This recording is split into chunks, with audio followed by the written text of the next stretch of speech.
Good morning friends, मैं doctor Munish Beniwal स्वागत करती हूँ आप सभी का हमारे यूट्यूब चैनल इंस्टाग्रेड में। आशा करती हूँ आप सभी मेरे वीडियोस को लगातार देख रहे हैं और अपने एग्ज़ाम्स की प्रिपरेशन अच्छे से कर रहे हैं। अगर अभी तक आपने मेरे चैनल को सब्सक्राइब नहीं किया है तो सब्सक्राइब ज़रूर करें। और current affair daily dose series में आज हम डिस्कस करेंगे 23 जून 2020 के टॉपिक्स को। दोस्तों, करंट अफेयर टुडे का हमारा आज का पहला क्वेश्चन है, international day of the celebration of the solstice किस दिन मनाया जाता है? और इसका सही आंसर है 21 जून को। दोस्तों, हर साल 21 जून को all over the world international day of the celebration of solstice celebrate किया जाता है। और बेसिकली इस दिन को सेलिब्रेट करते हैं to bring awareness about solstice and equinoxes and their significance for several religions and ethnic cultures. दोस्तों, जो सॉल्स्टिस और जो इक्विनॉक्स हैं, इनका हर अलग अलग धर्म में, जैसे ईसाई, मुस्लिम या जो अन्य धर्म हैं, उन सब में अपना अपना महत्व होता है। और एक्चुअली सॉल्स्टिस जो है, जैसे यहाँ पे मिलता है सॉल्स्टिस ना, सॉल्स्टिस वो पॉइंट है जहाँ पे सूरज और वर्ल्ड यानी दुनिया के बीच में सबसे ज़्यादा मैक्सिमम डिस्टेंस होता है। और अगर आप लोगों को याद है तो इसीलिए 21 जून को सबसे बड़ा दिन भी कहा जाता है ना।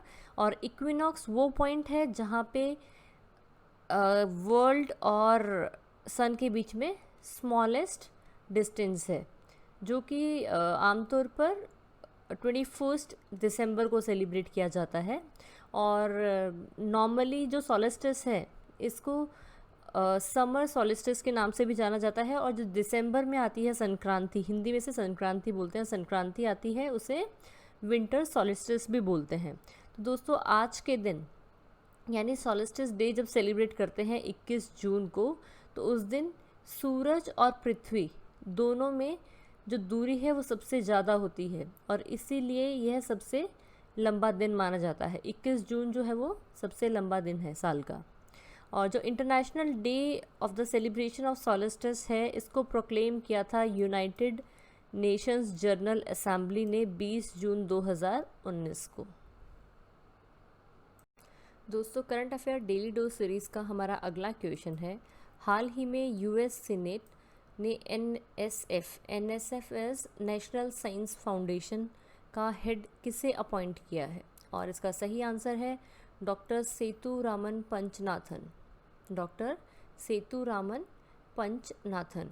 दोस्तों, हाल ही में यूएस सीनेट ने Indian American scientist doctor Seturaman Panchanathan को as a director of national science foundation appoint किया है। और डॉक्टर सेतुरामन पंचनाथन जो हैं वो रिप्लेस करेंगे फ्रांस के कॉर्डोवा को, जिनका 6 साल का कार्यकाल मार्च में पूरा हुआ है। और ये 15th director of national science foundation थे। और डॉक्टर पंचनाथन, ऐसा एक्सपेक्टेड है कि डॉक्टर पंचनाथन है जो वो अपनी ये अपॉइंटमेंट है, इसको टेक ओवर करेंगे जुलाई 6 को। पंचनाथन जो है ये दूसरे ऐसे इंडियन अमेरिकन साइंटिस्ट हैं जिनको नॉमिनेट किया गया है इस प्रेस्टिजियस साइंस पोजीशन के लिए। इससे पहले अक्टूबर 2010 से मार्च 2013 तक डॉक्टर सुब्रा सुरेश को एज अ डायरेक्टर अपॉइंट किया गया था फॉर नेशनल साइंस फाउंडेशन। और नेशनल साइंस फाउंडेशन एक ऐसी फंडामेंटल रिसर्च बॉडी है जो non medical fields of science and engineering में रिसर्च करती है। National science foundation is an independent federal agency created by congress in 1950। तो दोस्तों, हाल ही में यूएस सीनेट ने Indian American scientist doctor Seturaman Panchanathan को अपॉइंट किया है as a director of national science foundation. दोस्तों, हमारा आज का अगला क्वेश्चन है, हाल ही में पूर्व खिलाड़ी राजेंद्र गोयल का निधन हो गया है, उनका संबंध किस खेल से है? और इसका सही आंसर है क्रिकेट।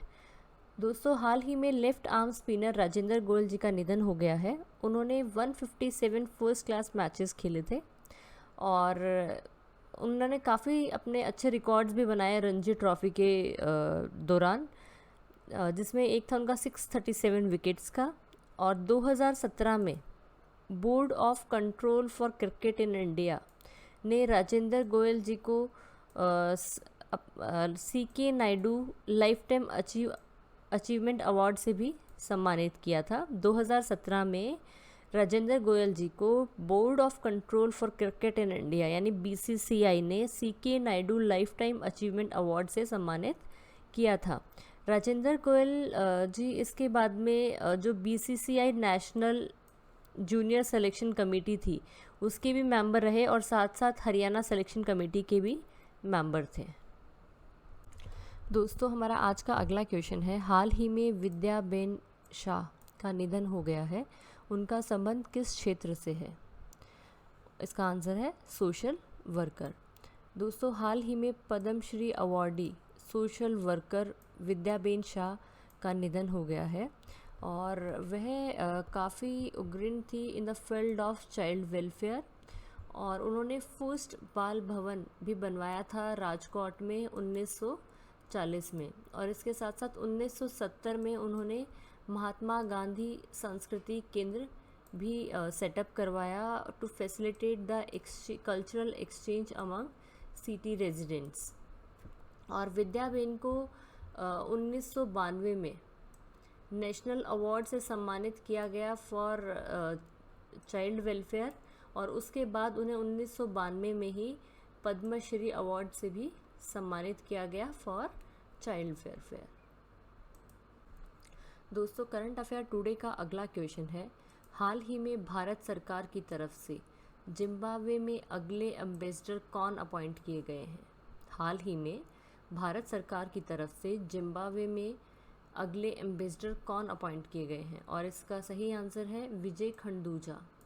विजय खंडूजा। दोस्तों, हाल ही में विजय खंडूजा को अपॉइंट किया गया है as a next ambassador of India to the republic of Zimbabwe और presently he is serving as a director in the ministry of external affairs.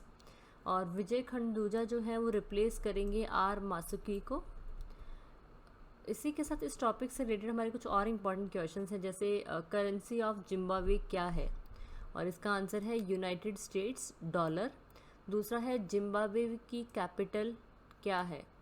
इसका आंसर है हरारे। नेक्स्ट है who is the president of Zimbabwe? Zimbabwe के president कौन है?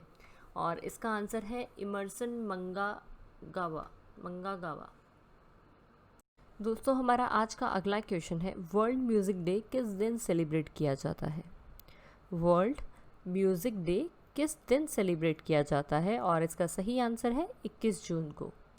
दोस्तों, हर साल 21 जून को all over the world music day celebrate किया जाता है और वर्ल्ड म्यूज़िक डे सेलिब्रेट किया जाता है टू ऑनर जो हमारे जितने भी शौकीन या प्रोफेशनल म्यूजिशियंस हैं उन सबको ऑनर यानी सम्मान प्रोवाइड करने के लिए। और 120 से भी अधिक देशों में पार्कों में, सड़कों पे, स्टेशन, संग्रहालय और जितने भी पब्लिक प्लेसेस होते हैं उन सब पे फ्री म्यूज़िक बजाकर इस दिन को सेलिब्रेट किया जाता है। और वर्ल्ड म्यूज़िक डे मनाने का जो उद्देश्य है वो है सभी को मुफ्त में संगीत प्रदान करना, फ्री ऑफ कॉस्ट लोगों को म्यूज़िक प्रोवाइड करना और साथ ही साथ जो ऐसे म्यूजिशियंस हैं जो अपने शौक़ के लिए म्यूज़िक में या गाना गाते हैं या म्यूज़िक प्ले करते हैं उन सबको दुनिया के सामने लेकर आना। World music day was founded by France minister of culture JK Lang और इसको एज ए फेस्टिवल ही सेलिब्रेट किया जाता है वर्ल्ड म्यूज़िक डे को on the day of the summer solstice in Paris in 1982। तो देखिए दोस्तों, मैंने 21 जून को 3 चीज़ें डिस्कस करी हैं। कल मैंने डिस्कस किया था इंटरनेशनल योगा डे, है कि नहीं? उसके बाद फिर मैंने आप लोगों के साथ डिस्कस किया आज इंटरनेशनल सोलिस्टिक सेलिब्रेशन। और अभी मैंने आपको बताया वर्ल्ड म्यूज़िक डे। तो दोस्तों मैंने आपको पहले भी बताया था, आप इसे एक टेबुलर फॉर्म में इस डाटा का रिकॉर्ड करके इजीली लर्न कर सकते हो। तो आप लोगों ने सभी ने वो टेबल बनाई या नहीं बनाई अभी तक? अगर नहीं बनाई है तो आप मेरे पीपीटीज को देख के उस टेबल को कंप्लीट कर सकते हैं। तो दोस्तों हर साल 21 जून को 3 दिन मुख्य 3 दिनों के रूप में 21 जून को सेलिब्रेट किया जाता है। एक था आपका इंटरनेशनल योगा डे, दूसरा आपका हो गया वर्ल्ड म्यूज़िक डे, और एक आपका है international day of the celebration of the solstice. और सोलेस्टिक का मैंने पिछली स्लाइड में एक्सप्लेन किया था। दोस्तों करंट अफेयर टुडे का हमारा अगला क्वेश्चन है, decarbonising transport in India project किसने लॉन्च किया है? और इसका सही आंसर है नीति आयोग।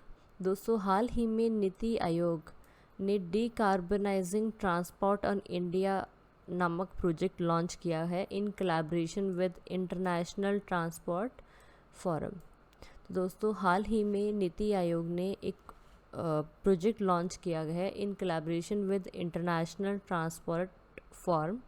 उस प्रोजेक्ट का नाम है डीकार्बोनाइजिंग ट्रांसपोर्ट इन इंडिया। और ये जो प्रोजेक्ट है ये बेसिकली लॉन्च किया है to develop a pathway towards low carbon transport system in India. इस प्रोजेक्ट को बेसिकली क्यों लॉन्च किया गया है? इसको लॉन्च किया गया है to develop a pathway towards a low carbon transport system in India. दोस्तों इसी टॉपिक से रिलेटेड हमारे पास कुछ और इम्पॉर्टेंट क्वेश्चंस हैं, जैसे इंटरनेशनल ट्रांसपोर्ट फोरम ITF जो है ये एक इंटर गवर्नमेंटल ऑर्गेनाइजेशन है फॉर ट्रांसपोर्ट पॉलिसी 2008 से, और secretary general of international transport forum कौन है? इसका आंसर है यांग ताई किम। दूसरा है who is the chief executive officer of NITI Aayog? इसका आंसर है अमिताभ कांत। तो दोस्तों हाल ही में नीति आयोग ने इंटरनेशनल ट्रांसपोर्ट फोरम के साथ में मिलकर एक प्रोजेक्ट लॉन्च किया है जिसका नाम है डीकार्बोनाइजिंग ट्रांसपोर्ट इन इंडिया। दोस्तों करंट अफेयर टुडे का हमारा अगला क्वेश्चन है, हाल ही में कौन खिलाड़ी player member of tiff men's player panel में इलेक्ट हुआ है? और इसका सही आंसर है निक्की पूनाचा।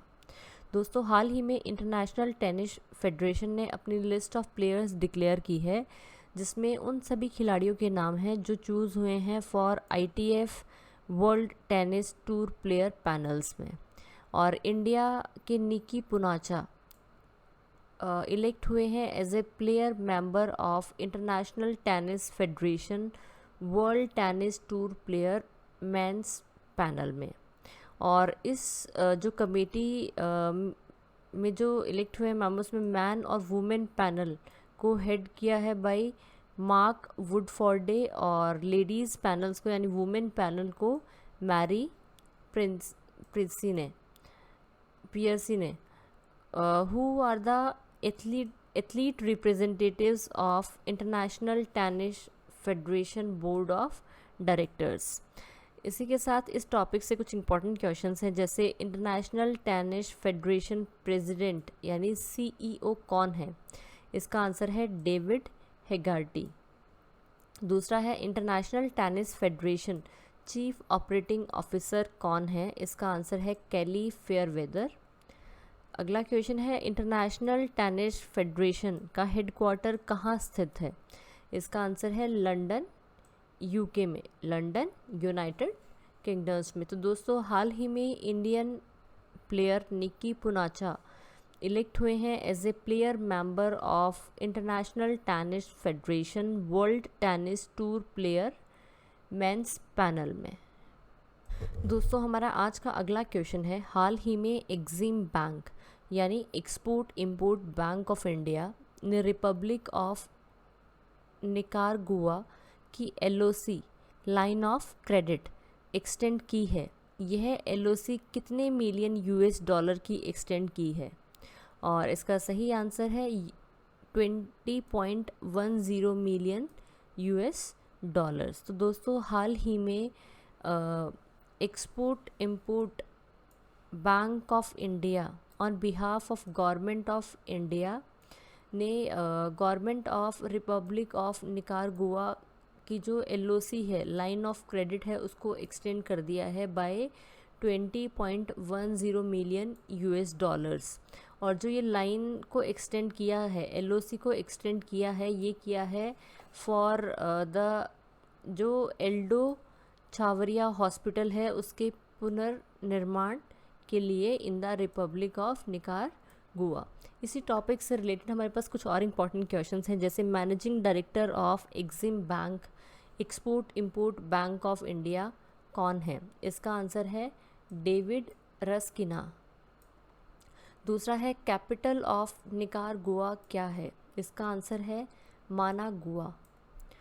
उसके बाद करेंसी ऑफ निकारागुआ क्या है? Nicaraguan Cordoba.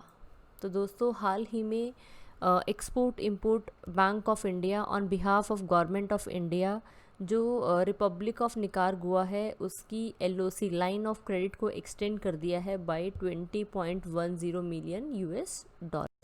मेरी वीडियो को ध्यानपूर्वक सुनने के लिए धन्यवाद दोस्तों। आशा करती हूँ आप सभी को मेरा वीडियो इन्फॉर्मेटिव लगा होगा, और अगर आप मुझे कोई सुझाव देना चाहते हैं तो उसे कमेंट बॉक्स में कमेंट करें। अगर अभी तक मेरा चैनल सब्सक्राइब नहीं किया है तो इसे सब्सक्राइब ज़रूर करें। Thank you.